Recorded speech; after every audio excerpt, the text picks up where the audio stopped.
Hello students, આપણે last લેક્ચરમાં Louis અને કોસેલના અભિગમની ચર્ચા કરી. લુઈસના અભિગમ પરથી આપણને એ જાણવા મળ્યું હતું કે જ્યારે કોઈ પણ પરમાણુ સંયોજન બનાવે તો પોતાની બાહ્યતમ કક્ષામાં અષ્ટક રચના પ્રાપ્ત કરે. કોસેલના અભિગમ પરથી આપણને આયનીય બંધની રચના કઈ રીતે થાય છે તે જોઈ ગયા. આપણે જોયું કે જે વિદ્યુત ધનમય તત્વ હોય છે એટલે કે ધાતુ તત્વો એ સરળતાથી ઇલેક્ટ્રોન ગુમાવી ધન આયન બનાવે અને નિષ્ક્રિય વાયુ જેવી રચના પ્રાપ્ત કરે. એ જ રીતે જે અધાતુ તત્વ હોય છે કે જે વિદ્યુત ઋણમય હોય છે એ ઇલેક્ટ્રોન સ્વીકારીને ઋણાયન બને છે. આ ધન આયન અને ઋણાયન વચ્ચે સ્થિત વિદ્યુતીય આકર્ષણ બળ લાગે છે અને બળના લીધે જે બંધ બને એને જ આયનીય બંધ કહે છે. એ આપણે બધી ચર્ચા જોઈ ગયા. હવે આપણે આ કોસેલ લુઈસના જે અષ્ટકનો નિયમ છે એની ડિટેલમાં ચર્ચા કરીશું એની મર્યાદા સાથે. તો ક્વેશ્ચન બને છે કે કોસેલ અને લુઈસનો અષ્ટકનો નિયમ, કોસેલ લુઈસનો અષ્ટકનો નિયમ જણાવી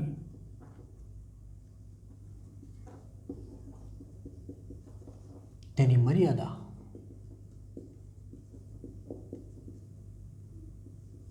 ની ચર્ચા કરો. ખૂબ અગત્યનો ક્વેશ્ચન થઈ જાય. એટલે જોવા જઈએ તો આપણો ટોપિક છે અષ્ટકનો નિયમ. બરાબર.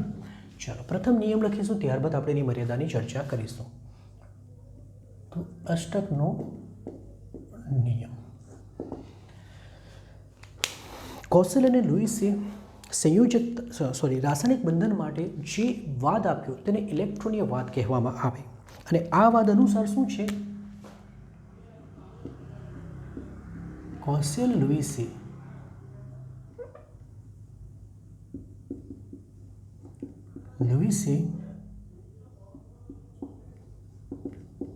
રાસાયણિક બંધન માટેનો ઇલેક્ટ્રોનીય વાદ આપ્યો અને આ વાદ અનુસાર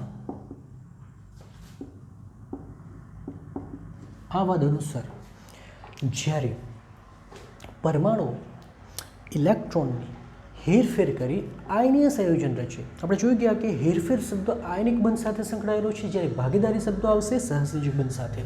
તો લખીશું આ વાદ અનુસાર જ્યારે તત્વો ઇલેક્ટ્રોનની હેરફેર દ્વારા આયનીય સંયોજન બનાવે અથવા ઇલેક્ટ્રોનની ભાગીદારી દ્વારા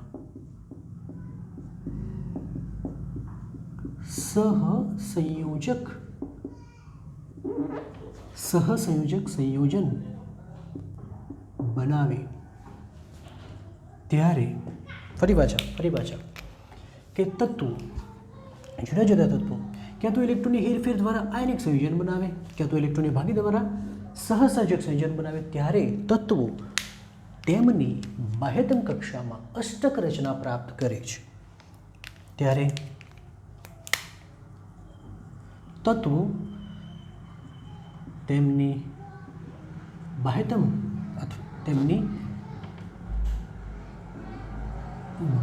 કક્ષામાં અષ્ટક રચના પ્રાપ્ત કરી સ્થાયી બને છે. તો એ જ વાત થઈ ગઈ કે સ્થાયી ત્યારે બને, સંયોજન ત્યારે બનશે જ્યારે તેમની બાહ્યતમ કક્ષામાં અષ્ટક રચના પૂર્ણ થાય, એટલે કે 8 ઇલેક્ટ્રોન હોય. કેટલા ઇલેક્ટ્રોનની વાત કરીએ છીએ? 8 ઇલેક્ટ્રોન. તો આ છે આ નિયમને અષ્ટકનો સિદ્ધાંત કહે છે. આ નિયમને અષ્ટકનો સિદ્ધાંત કહે છે. ફરી પાછા નિયમની શરૂઆત અહીંથી કરીશું.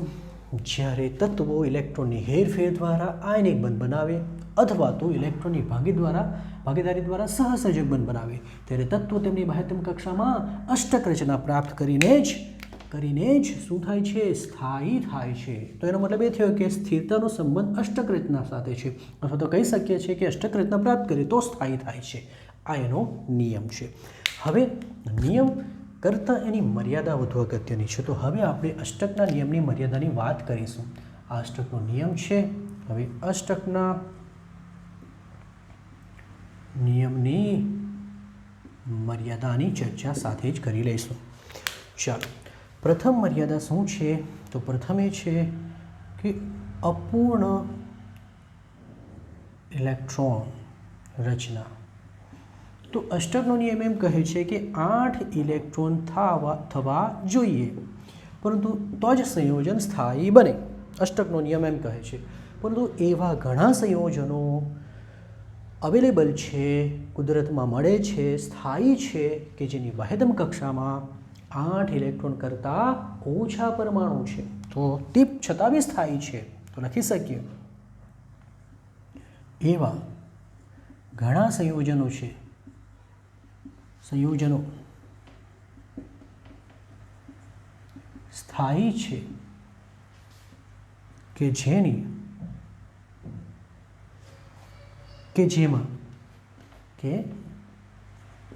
જેમાં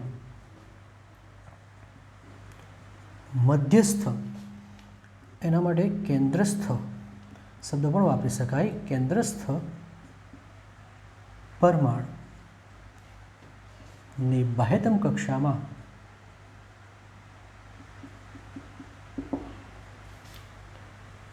ઇલેક્ટ્રોનની સંખ્યા 8 કરતાં ઓછી છે. ફરી પાછા નિયમ એમ કહે કે 8 થાય તો સ્થાયી છે, પરંતુ આ તો અહીંયા 8 કરતાં ઓછા હોવા છતાં પણ સ્થાયી છે.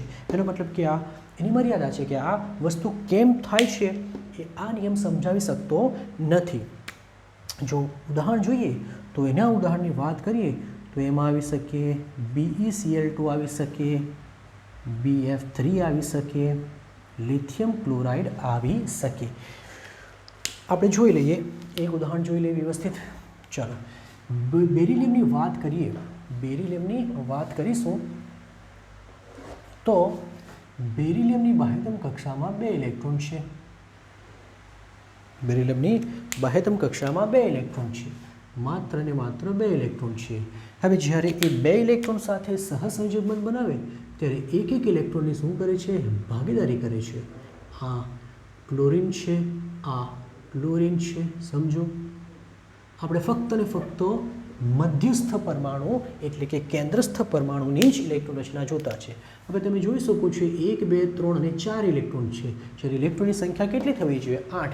આ તો એમ કહે છે કે 8 હોય તો સ્થાયી છે, પરંતુ અહીં તો 4 છે, છતાં પણ એ કેવો છે? સ્થાયી છે. તો એ કેમ સ્થાયી છે એ આ સમજાવી શકતો નથી.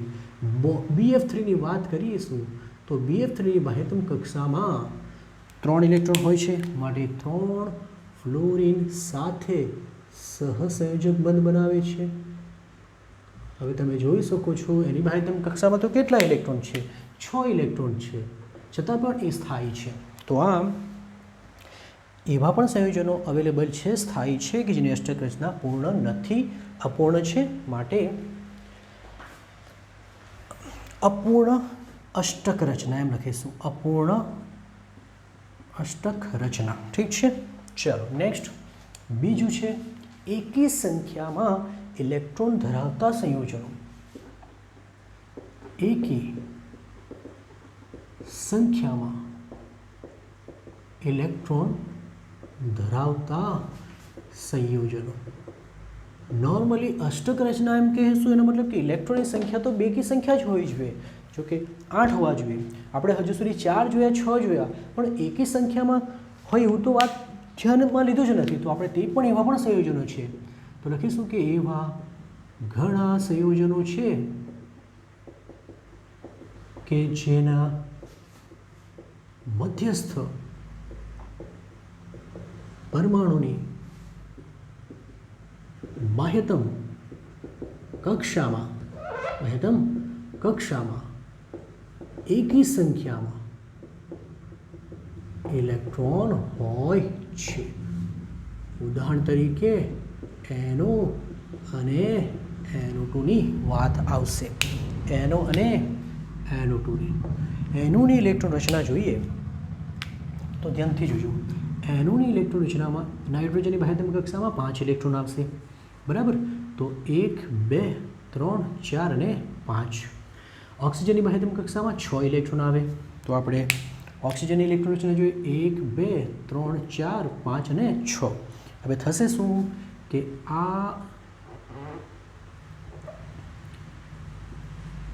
જે બે ઇલેક્ટ્રોનની ભાગીદારી કરે છે, આ બે ઇલેક્ટ્રોનની ભાગીદારી કરે છે, રાઈટ. એનો મતલબ કે નાઇટ્રોજન અને ઓક્સિજન વચ્ચે ડબલ બોન્ડ બનશે. ઓકે, આ ઇલેક્ટ્રોન બાકી બચ્યા, અહીં આમ બાકી બચ્યા, પરંતુ એક ઇલેક્ટ્રોન. હવે તમે જુઓ નાઇટ્રોજનની બાહ્યતમ કક્ષામાં 1 2 3 4 5 6 ને 7 છે, બરાબર ને. તો કુલ 7 ઇલેક્ટ્રોન થઈ ગયા, જે તો એકી સંખ્યામાં છે. એ જ રીતે જ્યારે આની વાત કરીશું તો અહીં NO અને O આવશે, બરાબર. આની બાહ્યતમ કક્ષાની વાત કરીએ તો 1 2 3 રાઈટ 4 5 અને આની બાહ્યતમ કક્ષાની વાત કરીશું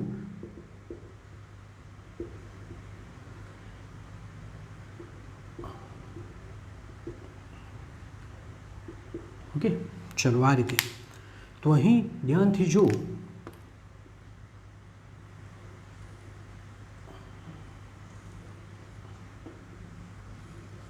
રાઈટ. તમે જોઈ શકો છો કે નાઇટ્રોજનની બાહ્યતમ કક્ષાની વાત કરીએ તો અહીં ડબલ બોન્ડ છે, અહીં સિંગલ બોન્ડ છે.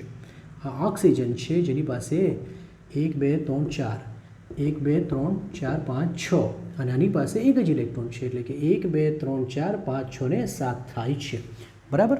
7 ઇલેક્ટ્રોન છે. આ ધન વીજભારિત હોય છે અને આ ઋણ વીજભારિત હોય છે. હવે આની રચના આપણે લુઈસ બિંદુ નિરૂપણમાં ફરી પાછો જોશું આ કઈ રીતે બને છે. હાલમાં તમે એટલું યાદ રાખો કે NO માં નાઇટ્રોજન પાસે 7 ઇલેક્ટ્રોન અને NO2માં પણ નાઇટ્રોજન પાસે 7 ઇલેક્ટ્રોન હોય છે. ચલો ત્રીજાની વાત કરીશું તો કેવું છે, અહીં અપૂર્ણ અષ્ટક હતો.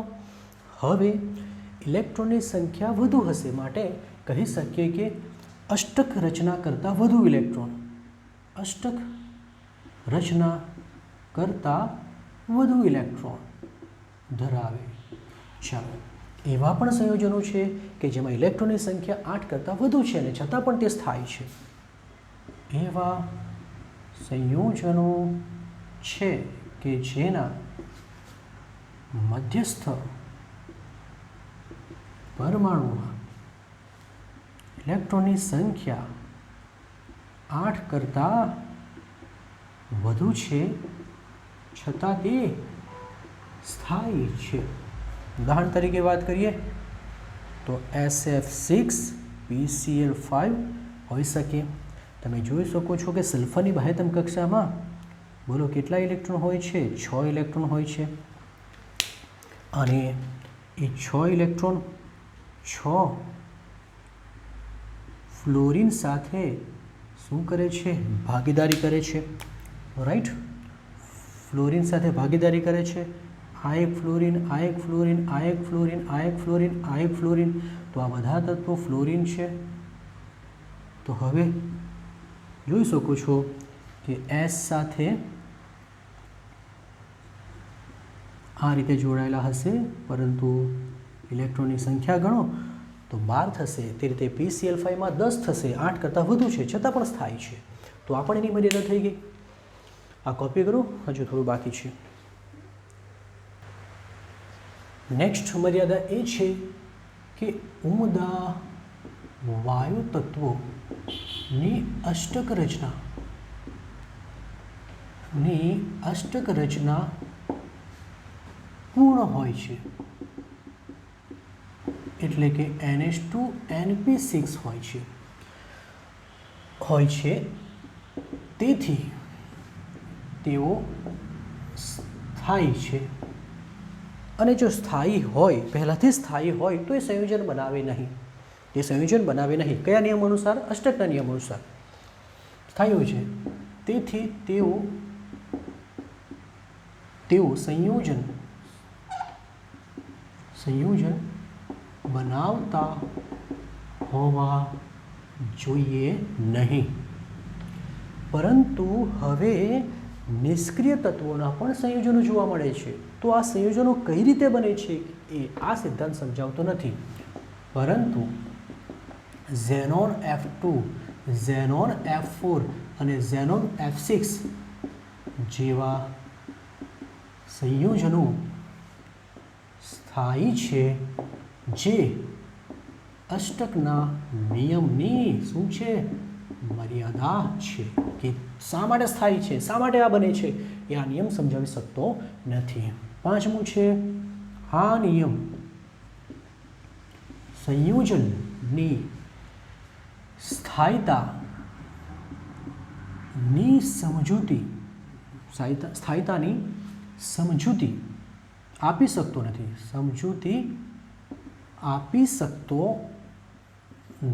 સંયોજન એમ કહે છે કે આ નિયમ એમ કહે છે કે સંયોજન સ્થાયી બનવા માટે સંયોજન બનાવે છે, અષ્ટકૃતતા પ્રાપ્ત કરે, પણ એ બધાની સ્થાયીતામાં ફેરફાર શા માટે હોય છે તે ન સમજાવી શકે, માટે સ્થાયીતાની સમજૂતી આપી શકતો નથી. જેમ કે એક જ સમૂહના તત્વોના સંયોજનો શા માટે જુદી જુદી સ્થાયીતા ધરાવે છે તે આ સમજાવી શકતો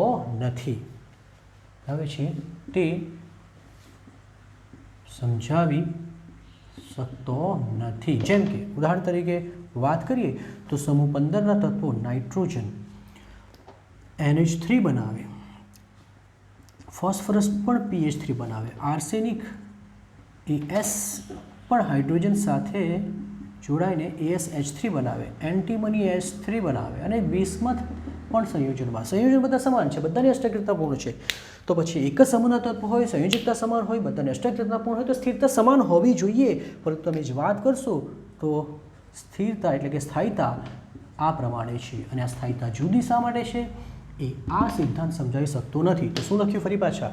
સંયોજનની સ્થાયીતાની સમજૂતી આપી શકતો નથી. જેમ કે એક જ સમૂહના તત્વોની સંયોજકતા, એક જ સમૂહના તત્વોના સંયોજનો માટે જુદી જુદી સ્થાયીતા શા માટે, સંયોજનો શા માટે જુદી જુદી સ્થાયીતા ધરાવે છે તે સમજાવી શકતો નથી. અને લાસ્ટ, આ નિયમ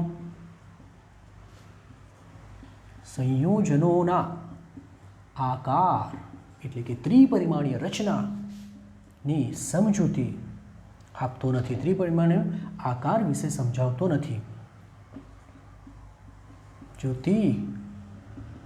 આપતો નથી. તો આ થઈ અષ્ટકના નિયમની મર્યાદા. ચલો કોપી કરો. હવે આપણે સહસંયોજક બંધની વાત કરીશું અને ત્યારબાદ સવર્ગ સહસંયોજક બંધને જોશું. ચલો, સહસંયોજક બંધ કોની વચ્ચે બને અને કઈ રીતે બને? તો એવા બે પરમાણુ કે જેમની વિદ્યુત ઋણતામાં તફાવત વધુ ન હોય, મતલબ કે વિદ્યુત ઋણતાનો તફાવત બહુ વધારે ન હોય, એવા તત્વો જ્યારે ઇલેક્ટ્રોનની ભાગીદારી કરી અષ્ટક રચના પ્રાપ્ત કરે તો ત્યારે બનતા બંધને સહસંયોજક બંધ કહે છે. ફરી પાછો, સહસંયોજક બંધ સમાન પરમાણુ વચ્ચે બની શકે, સહસંયોજક બંધ બે અલગ પ્રકારના પરમાણુ વચ્ચે પણ બની શકે. તો સિમ્પલ વાત છે, લખીશું કે જ્યારે બે સમાન પરમાણુ અથવા જુદા જુદા તત્વના પરમાણુ ઇલેક્ટ્રોનની, પણ કયા ઇલેક્ટ્રોન? તો લુઈસ રચના શું કહે છે? લુઈસ અભિગમ શું કહે છે કે માત્ર ને માત્ર સંયોજકતા ઇલેક્ટ્રોન. લખીશું પરમાણુઓ પોતાના સંયોજકતા ઇલેક્ટ્રોનની ભાગીદારી કરી પોતાની અષ્ટક રચના પ્રાપ્ત કરી ભાગીદારી દ્વારા પોતાની અષ્ટક રચના પ્રાપ્ત કરી જે બંધ બનાવે છે તેને સહ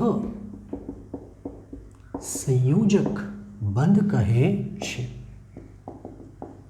ફરી પાછા, ક્યાં તો બે સમાન પરમાણુ એટલે કે એક જ તત્વના બે પરમાણુ, ક્યાં તો જુદા જુદા તત્વના પરમાણુ પોતાના સંયોજકતા ઇલેક્ટ્રોનની ભાગીદારી કરી પોતાની અષ્ટક રચના પ્રાપ્ત કરી જે બંધ બનાવે છે તેને સહસંયોજક બંધ કહેવામાં આવે છે. સહસંયોજક બંધ એવા તત્વો વચ્ચે બને કે જેની વિદ્યુત ઋણતાનો તફાવત વધુ ન હોય અથવા તેમ કહી શકીએ જેમની વિદ્યુત ઋણતા લગભગ સમાન હોય એવા તત્વોના પરમાણુ વચ્ચે બને કે જેમની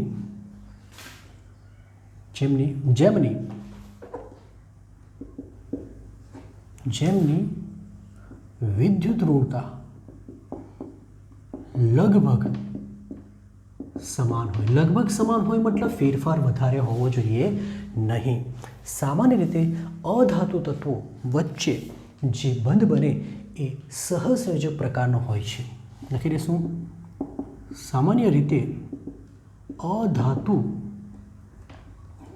તત્વો વચ્ચે બનતો બંધ સહસંયોજક હોય છે. ઠીક છે, ચાલો હવે ઉદાહરણ લઈને સમજીએ. તો ઉદાહરણમાં આપણે ક્લોરીનના પરમાણુની વાત કરીશું કે Cl2 અણુની રચના કેવી રીતે થાય. તો Cl2 અણુની રચનામાં બે CLO એકબીજા સાથે એક ઇલેક્ટ્રોનની ભાગીદારી કરે છે. અણુની રચનામાં બે Cl પરમાણુ એટલે કે ક્લોરીન પરમાણુ એક ઇલેક્ટ્રોનની ભાગીદારી કરી Cl એકલ સહસંયોજક બંધની રચના કરે છે. જોઈએ કઈ રીતે. ચલો જુઓ, Cl પરમાણુ હોય એની બાહ્યતમ કક્ષાની ઇલેક્ટ્રોન રચના લખીશું આપણે. તો બાહ્યતમ કક્ષાની ઇલેક્ટ્રોન રચના હોય છે 3s2 3p5. બીજો Cl પરમાણુ લઈ લઈએ તો એની પણ બાહ્યતમ કક્ષાની ઇલેક્ટ્રોન રચના છે 3s2 3p5. હવે બંનેની બાહ્યતમ કક્ષામાં 7 ઇલેક્ટ્રોન છે.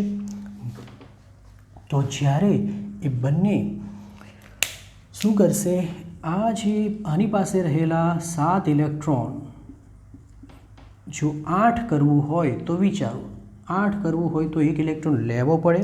ત્યારે બીજો Clનો એક ઇલેક્ટ્રોન એ અહીં આપી દેશે. તમે જુઓ, હવે તમે જોઈ શકો છો કે આ Cl પાસે પણ 8 થયા અને આ Cl પાસે પણ 8 થયા. કઈ રીતે? તો 7 હતા, એક ખૂટે, એનો મતલબ કે બંને એક ઇલેક્ટ્રોનની ભાગીદારી કરે અને આ રીતે તેઓ બંને વચ્ચે Cl એકલ બંને શું કરે છે, રચના કરે છે. આ જ રીતે હાઇડ્રોજનનું પણ ઉદાહરણ લઈ શકાય. બીજું ઉદાહરણ આપણે HClનું લઈએ. તો HClમાં હાઇડ્રોજનની બાહ્યતમ કક્ષામાં એક જ ઇલેક્ટ્રોન છે, 1s1 છે, પરંતુ Clની બાહ્યતમ કક્ષામાં વાત કરી ગયા તે રીતે 3s2 3p5 છે. તો જોઈ શકો છો કે હાઇડ્રોજન પાસે એક ઇલેક્ટ્રોન છે પરંતુ ક્લોરીન પાસે 7 ઇલેક્ટ્રોન છે અને પોતાનો એક ઇલેક્ટ્રોન હાઇડ્રોજન સાથે ભાગીદારી કરે છે અને કોની રચના કરે છે, HClની રચના કરે છે. આમ શું થાય છે કે બે વિદ્યુત ઋણતા સમાન હોય તેવા અધાતુ તત્વો જ્યારે ઇલેક્ટ્રોનની ભાગીદારી કરી પોતાની અષ્ટક રચના પ્રાપ્ત કરે ત્યારે સહસંયોજક બંધ બને છે. હવે સહસંયોજક બંધ શું એક ઇલેક્ટ્રોનની ભાગીદારી દ્વારા જ થાય? તો ના, એવું નથી. જો પરમાણુ વચ્ચે એક ઇલેક્ટ્રોનની ભાગીદારી થાય તો એકલ સહસંયોજક બંધ બને. ઉદાહરણ તરીકે આપણે જોઈ ગયા કે Cl અને Cl વચ્ચે એક ઇલેક્ટ્રોનની ભાગીદારી થઈ, પણ જો પરમાણુ વચ્ચે બે ઇલેક્ટ્રોનની ભાગીદારી થાય તો તેને દ્વિબંધ પ્રકારનો સહસંયોજક બંધ કહે છે. જેમ કે ઉદાહરણ તરીકે વાત કરીએ તો ઓક્સિજનની બાહ્યતમ કક્ષામાં 6 ઇલેક્ટ્રોન હોય છે. અષ્ટક રચના પ્રાપ્ત કરવા માટે વિચારો કેટલા જોઈએ? 2 બીજા જોઈએ. માટે બીજો ઓક્સિજનનો પરમાણુ આવશે, એ પણ પોતાના 6 ઇલેક્ટ્રોન લઈને આવશે. તો હવે બંને શું કરશે? 8 કરવું હોય તો બંને બે ભાગીદારી કરવી પડે. તેવા કિસ્સામાં આ રીતે શું રચાશે? ઓક્સિજન ડબલ બોન્ડ રચાશે. રાઈટ. નેક્સ્ટ, જો પરમાણુ વચ્ચે 3 ઇલેક્ટ્રોનની ભાગીદારી થાય તો ત્રિબંધ પ્રકારનો સહસંયોજક બંધ બને છે.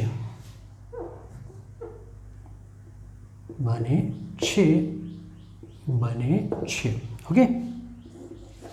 જેમ કે નાઇટ્રોજનની વાત કરું, નાઇટ્રોજનના 2 પરમાણુ પાસે બોલો કેટલા ઇલેક્ટ્રોન છે?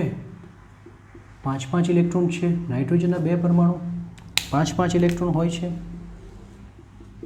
તો 5 ઇલેક્ટ્રોન હોય તો વિચારો 5 છે તો 8 કરવા માટે કેટલા જોઈએ? 3. માટે બંનેને કેટલા ઇલેક્ટ્રોનની જરૂર પડે? 3. એનો મતલબ કે 3 ઇલેક્ટ્રોનની ભાગીદારી કરે એટલે કે નાઇટ્રોજન અને નાઇટ્રોજનના 2 પરમાણુ વચ્ચે ટ્રિપલ બંધ એટલે કે ત્રિબંધ પ્રકારનો સહસંયોજક બંધ બને છે. તો આ છે સહસંયોજક બંધ, જે કોની વચ્ચે રચાય? જેમની વિદ્યુતઋણતા લગભગ સમાન અથવા તો તફાવત વધુ ન હોય. સામાન્ય રીતે અધાતુ તત્વો આ પ્રકારના બંધ બનાવે, એટલે 2 અધાતુ તત્વો વચ્ચે સહસંયોજક પ્રકારનો બંધ બને છે અને માત્ર ને માત્ર ઇલેક્ટ્રોનની શું થાય છે? ભાગીદારી થાય છે. સવર્ગ સહસંયોજક બંધ.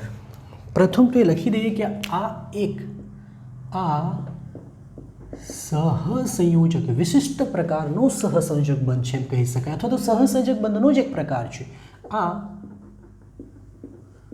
વિશિષ્ટ પ્રકારનો સહસંયોજક બંધ છે. આનો મતલબ છે તો સહસંયોજક બંધ મતલબ કે ઇલેક્ટ્રોનની ભાગીદારી થતી હશે.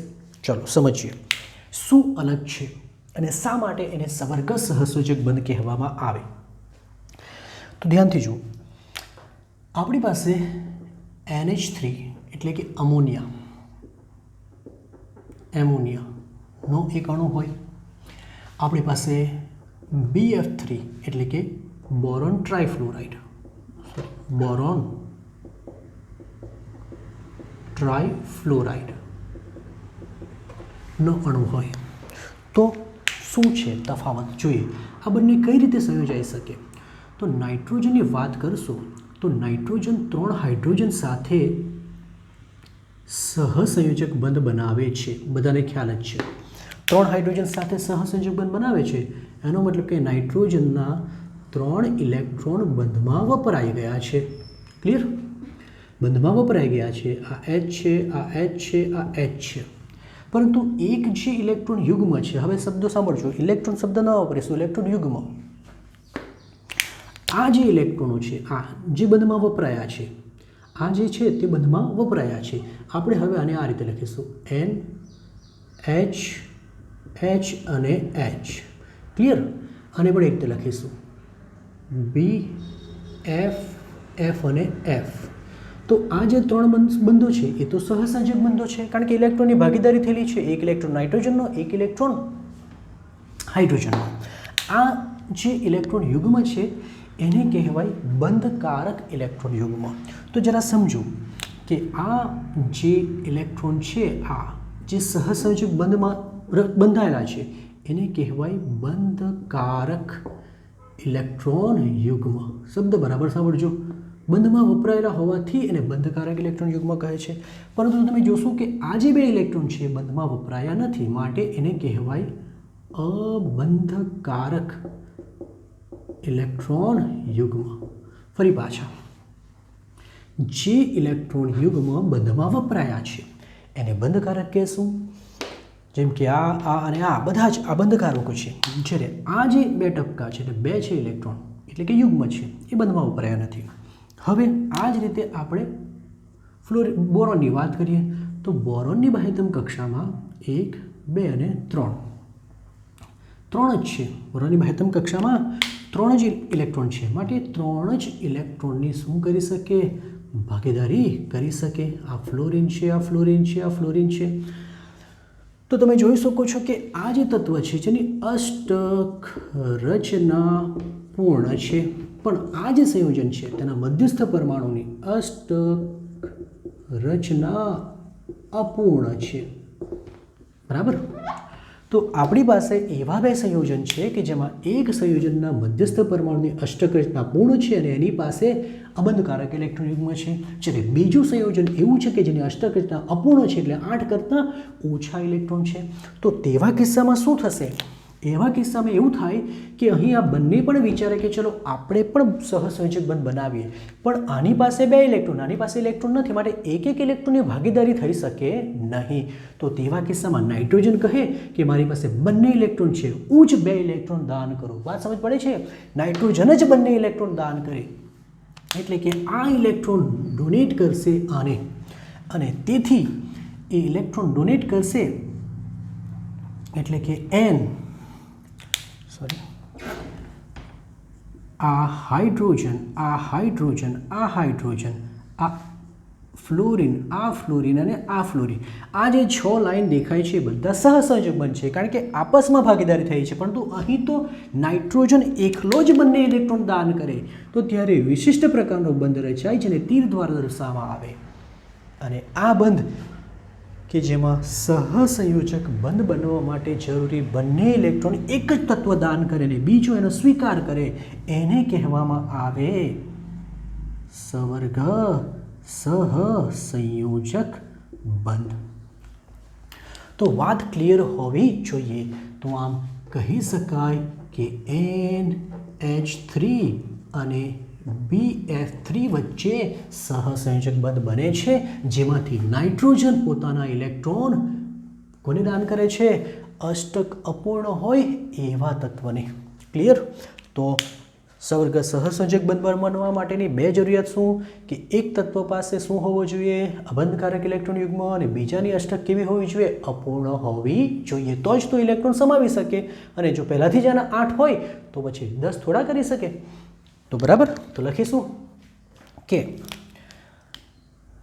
જ્યારે સહસંયોજક બંધ માટે જરૂરી બંને ઇલેક્ટ્રોન